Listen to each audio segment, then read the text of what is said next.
presidente Jair Bolsonaro afirmou que vai vetar o projeto de lei que prevê a venda de terras para estrangeiros. A fala aconteceu ontem durante live do presidente. Não interessa, eu por alto tomei conhecimento do projeto hoje, vou estudar melhor amanhã. Tem uma série de limitações, você não pode, no máximo, no frigir dos ovos, né? Cada país pode comprar até 10% de um município. Agora, qual país você acha que vai começar a comprar terra aqui se esse projeto for aprovado na Câmara? Você acha justo você vender terras aqui para estrangeiros? E se vai vender terra para estrangeiro, ele nunca mais vai revender para ninguém, vai ser território dele. Não pode acontecer no Brasil, pessoal. Passou no Senado, né? Alguns senadores falaram que o projeto é bom, não me convenceram, tá? Vai para a Câmara, não sei como a Câmara vai proceder. Se a Câmara aprovar, tem um veto meu. Tem um veto meu e daí o Congresso vai derrubar ou não o veto. O Reino Unido e a União Europeia chegaram a um acordo sobre o processo de saída do país do bloco econômico, conhecido como Brexit. O anúncio aconteceu uma semana antes do fim do período de transição. Após 11 meses de negociações, o acordo comercial que vai determinar como vão ser as relações comerciais entre Reino Unido e União Europeia foi finalizado. O anúncio foi fechado depois de ligação entre Boris Johnson e a presidente da Comissão Europeia, Ursula von der Leyen. O acordo começa a valer em 1º de janeiro, mas o documento ainda precisa ser aprovado pelos britânicos e também pelos 27 países da União Europeia.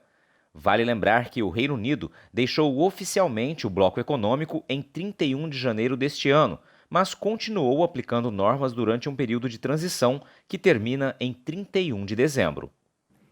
Estudo elaborado pela Confederação da Agricultura e Pecuária do Brasil indica oportunidades para o agronegócio brasileiro com um acordo fechado entre Reino Unido e União Europeia.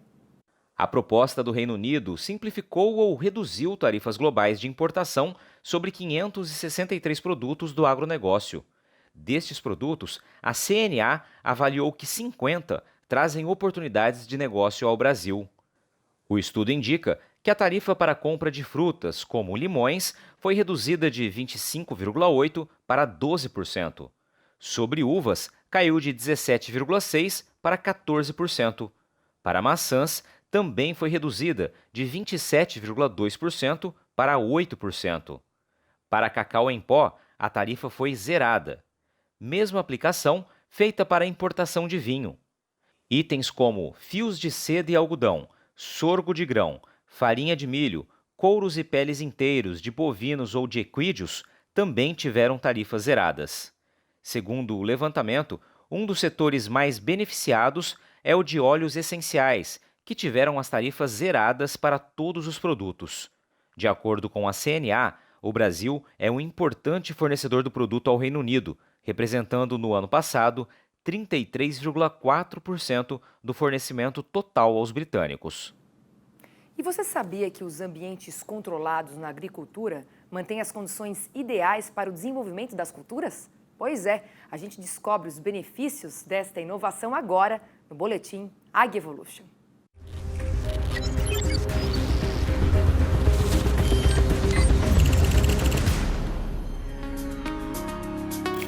Olá amigos do Mercado e Companhia, tudo bem? O destaque da Evolution de hoje são os ambientes controlados na agricultura, especialmente para produzir frutas, legumes e verduras. Com o uso de diversas tecnologias, que vão desde sensores até a IoT, Internet das Coisas, ou mesmo robôs, este modelo multiplica a produção e praticamente zero desperdício. Temos iniciativas de todo o mundo, inclusive aqui no Brasil, o que já mostra ser uma tendência, especialmente dentro das cidades, com as chamadas fazendas urbanas. A startup estadunidense Revel Greens, por exemplo, arrecadou 1,2 bilhão de reais ou 215 milhões de dólares para construir uma super estufa de 32 hectares lá no Texas. Eles empregam hidroponia em um sistema fechado que usa 90% menos água do que a agricultura de campo aberto, por exemplo. Suas estufas de vidro também reduzem a necessidade de pesticidas, herbicidas e outros produtos químicos. O objetivo, além disso, é entregar a folhosa aos consumidores em até 24 horas depois da colheita. Interessante, né?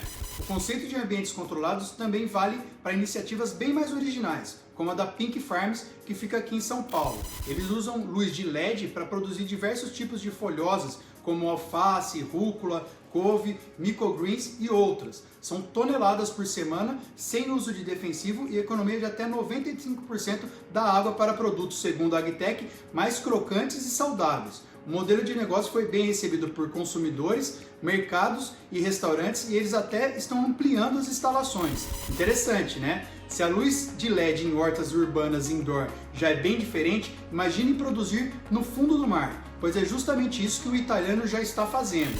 Chamada Nemo's Garden, a horta produz 26 tipos de plantas a 10 metros de profundidade na Baía de Noli, lá na Itália. A ideia maluca surgiu pois Sérgio Gamberini, fundador da Agtech, tem uma empresa de mergulho e decidiu tentar o que parecia impossível. A horta submarina tem cerca de 15 metros quadrados e cultivos de manjericão, alho, rabanete, feijão, couve e morango, entre outras, sem qualquer defensivo. Segundo ele, a água do mar age como um filtro e por isso as plantas têm cheiros, sabores mais intensos do que as plantas cultivadas na terra. Pois é, sendo viável ou não, a agricultura tem mais possibilidades que costumamos imaginar. Esse foi o Destaque AgriEvolution de hoje e na semana que vem tem mais. Abraço! E nesta semana começou o verão. Na última segunda-feira, às 7h04, horário de Brasília, a estação que ainda começa com o fenômeno Laninha. E olha que ainda vamos ter o ápice do Laninha previsto para janeiro de 2021. Para conversar sobre todas as projeções climáticas deste finzinho de ano e início de 2021, eu vou chamar o Marcelo Schneider, que é meteorologista do IMET, Instituto Nacional de Meteorologia. Seja bem-vindo, Schneider. Obrigado, Priscila, pelo convite. Um grande ano novo para todos nós. Já antecipadamente, um Feliz Natal a todos do Canal Rural. E vamos lá às questões climáticas. Eu queria que você mostrasse para a gente, que eu sei que você trouxe diversos mapas super interessantes para a gente compartilhar aqui com os nossos telespectadores, dessa anomalia que a gente teve, até com chuva abaixo do normal, nos últimos 30 dias, em parte do Mato Piba, para a gente aqui dividir.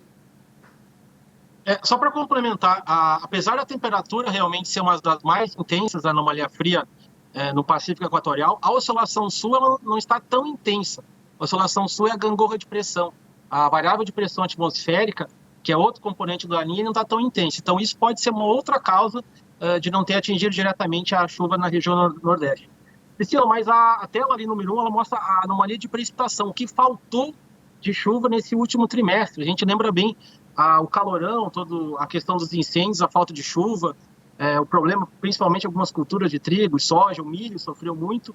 Então, aquela área em vermelho, com a anomalia de chuva passando 250 até 300 milímetros no meio oeste catarinense, Paraná, toda a região do Mato Grosso Sul, todas essas áreas tiveram falta de chuvas e o problema também foi o calor. A gente lembra que teve temperaturas além dos 40 graus, em algumas áreas bateu recordes históricos, 44, 45 graus.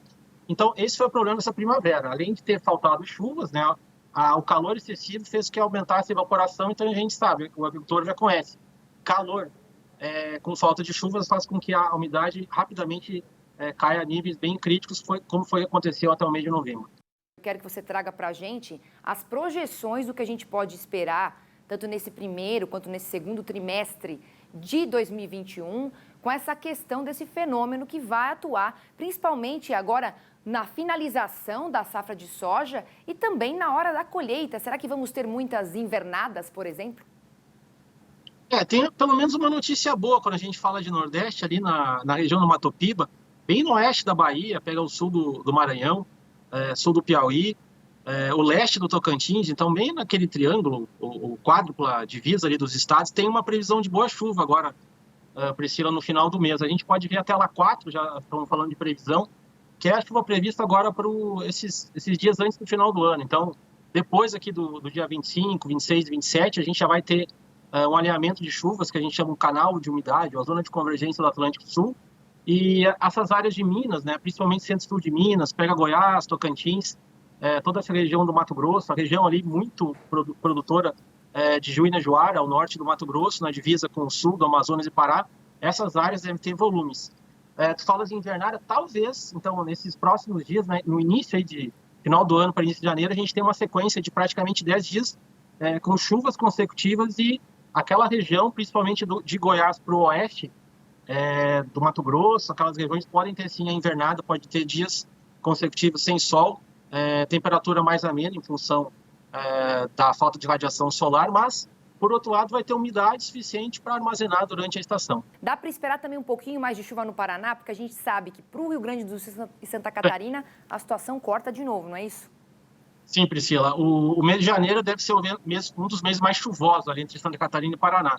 Se a gente pegar a tela 5, se puder colocar, ela dá uma condição de chuva bem acima do normal, precipitação em uma semana, já no início do ano, são volumes acima dos 100, 150, em alguns lugares 200 milímetros, e que afeta diretamente o Paraná. Eu diria que aquela região Santa Catarina, divisa com o Paraná, também sudoeste de São Paulo, né, oeste de São Paulo, que a gente notou que sofreu muito nos meses de primavera, até início de dezembro, essas áreas vão ter bastante chuva. Parte do Mato Grosso do Sul também deve enfrentar alguma chuva que na maior parte dos casos vai ser boa, porque vai ser uma umidade que não vinha tendo aí nessas últimas semanas e no mês de novembro. E aí o grande contraste, Priscila, se a gente pegar o mapa do norte de Minas Gerais em direção à Bahia, toda a região da Bahia, ao norte de Tocantins, pega a maior parte praticamente toda a região do semiárido do Nordeste, não deve ter chuva nessa virada do ano. As áreas que vai ter bastante chuva, reforçando então essa área do Triângulo Mineiro. O pessoal pergunta muito aí a questão do clima, a região da Zona da Mata, de Minas ali, indo para a divisa com Minas Gerais e todo esse interior de São Paulo. São essas áreas, inclusive com temporais.